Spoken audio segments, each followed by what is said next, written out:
Hi everyone, this is Glenn with All About Our House, and today's video is talking about radiant floor heat. Now we have a house where it's all concrete floors on the first level, and so we elected to take that opportunity and put in a radiant floor system. So as you can see, I'm sitting right here in my utility room where I have this really nice looking manifold, and this is where all the tubing gets pushed underground into the concrete. The water goes through the tubes, out into the concrete floor, returns here to get pushed back to our water heater where it cycles back and just keeps on recycling like that. Now, if you're looking at this, you're probably thinking, why are there two systems? Well, this set of tubing here controls the entire house. And then this set of tubing here is all for the garage. All right, I'll get into how this works in just a second. The most amazing thing about the system, in my opinion, and I'm new to radiant heat, so I was excited to get all of this and see how it worked, but I'm just floored by how this one box back here, this water heater, this is a Navien water heater, a tankless water heater. This one box here takes care of all the hot water for the entire house. All the faucets inside and spigots outside that have hot water, and all the floor heat is done with this one unit. So it's pretty neat technology. Now down here you can see we have some PEX piping. This is that plastic white piping. And then we also have copper. So you're probably thinking, I wonder why they have a mix of those two products. The PEX piping is where the water exits the water heater and goes into our house runs. And then the copper comes through the radiant system here where we have these pumps and then pumps it into the manifold.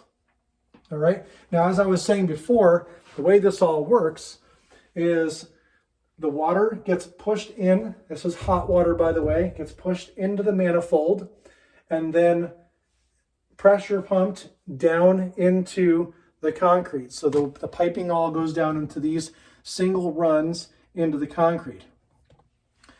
Now, we decided that when we were building the house and getting all those foundation things installed, that we wanted to install some things ourselves. And I'm telling you right now, you can do the tubing and you can even do the underlayment, the foam underlayment that goes below your concrete. We did it ourselves. We had the kids help out.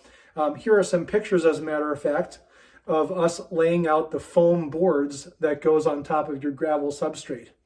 Now, we went to the store, picked up, 90 or 100 of these 4x8 2-inch sheets and brought it home. And one by one, we had the kids bringing them out and setting them down on the foundation. It was a pretty fun project for the family.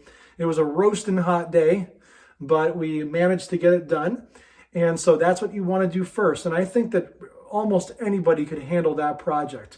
We cut the boards with a little circular saw, a little battery-powered circular saw, and some razor blades and things like that. Very easy to work with. Second step was to lay out all of this tubing. All right. Now I'm going to show you here that it doesn't take a lot of rocket science to figure out how to lay out your tubing. What you have to know is that each set of tubing is 300 feet, and it's marked very clearly on the tubing. As you start to unroll it, you'll see the foot marks, 300, 299, 298. It's marked all the way down to 0. And so when you're rolling that tube out, you want to kind of keep track of where you are when you get to 150 feet, because it's about that point when you want to start making your way back to the manifold. So essentially you're rolling all the tubing out into these, snake-like patterns and getting it to go out about 150 feet and then come back over to this manifold. Now we use these electrical conduit J pieces. These are in the shape of a J, 90-degree bend. All right, and they go down and curve into the concrete, and that helps these tubes not to kink at all when they're coming up through the concrete. It keeps it all organized so that when your HVAC installer comes to actually put the manifold together here, that it's easy to keep track of.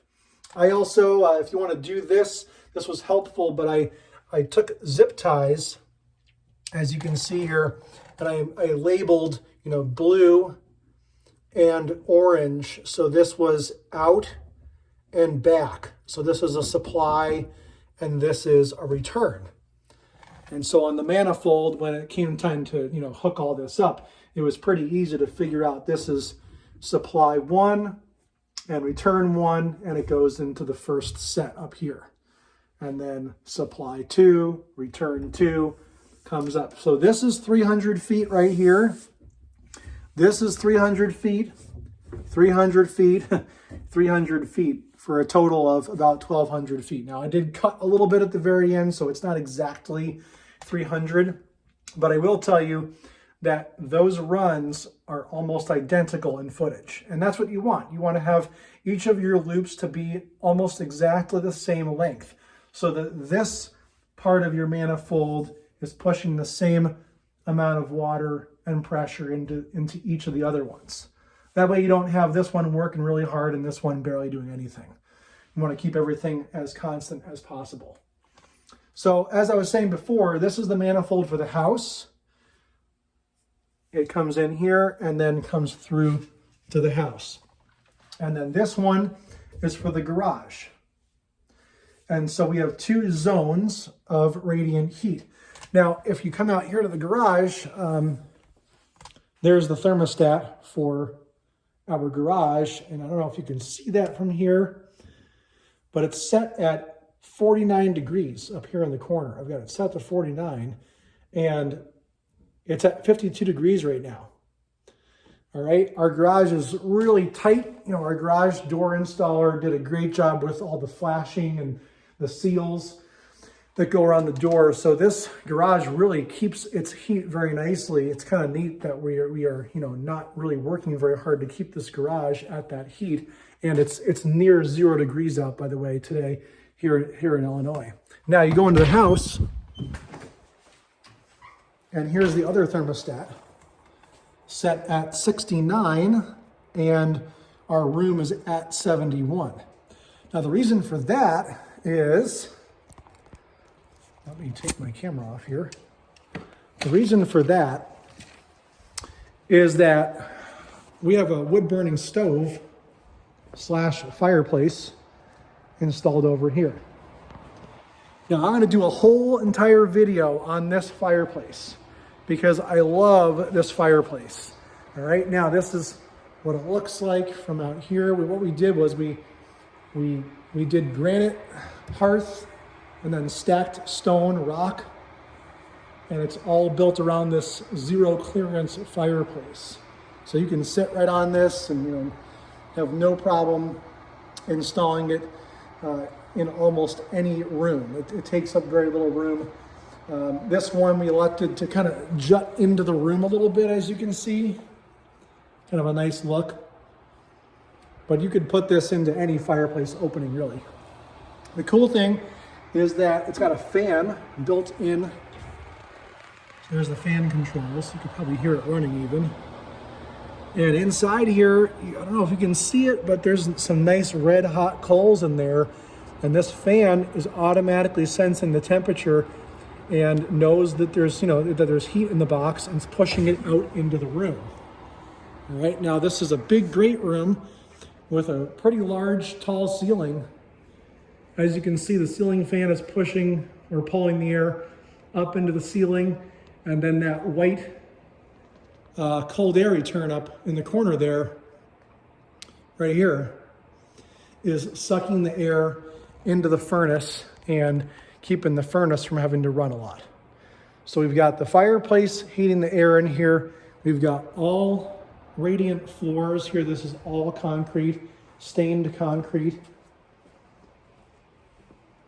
and takes care of this entire area with that one zone I was showing you on the manifold. All right, and then through here, this is like the laundry room area and powder room area. So I've been pretty impressed with the way the radiant system works. With having these 2 zones, it's pretty simple. I know you can do a lot more fancy stuff with zoning, but this honestly works for this layout and this type of house. Back into the utility room, the thing I also love about this is it's so quiet. You know, like right now, nothing's happening, but when it does actually kick on, here, I'll kick it on for you. I'll go out here and turn this thermostat up, and we'll just listen to what happens when the radiant kicks on. Gotta go to 53.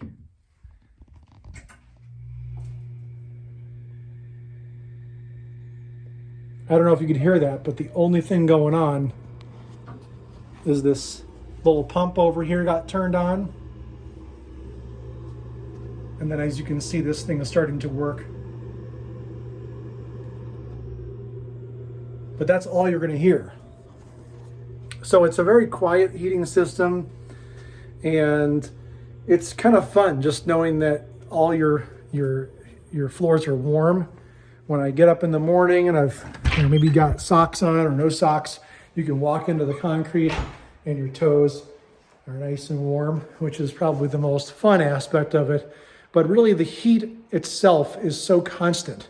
There's no cold spots really in the house. If you go over to the windows, by the way, I'm going to do a whole video on our windows, which we elected to go with Anderson 400 series windows, and we did the black. We couldn't find many examples of windows we really wanted to do, and for the style house, like, you know, how to do the black windows and make it all work with the design we were doing. But we did the casement 400 Anderson windows. But even when you're by these windows, and it's, you know, again, it's almost 0 degrees out today, it feels really comfortable everywhere. All right, so anywhere I go around the house, I'm gonna feel the same temperature because those radiant floors are just bringing the heat up. Really nice. There's really no drafts unless like a door is left open or something. So we're a big fan of the radiant heat. We're really liking it. We're really liking having the fireplace be a part of our heating plan and utilizing the furnace very little.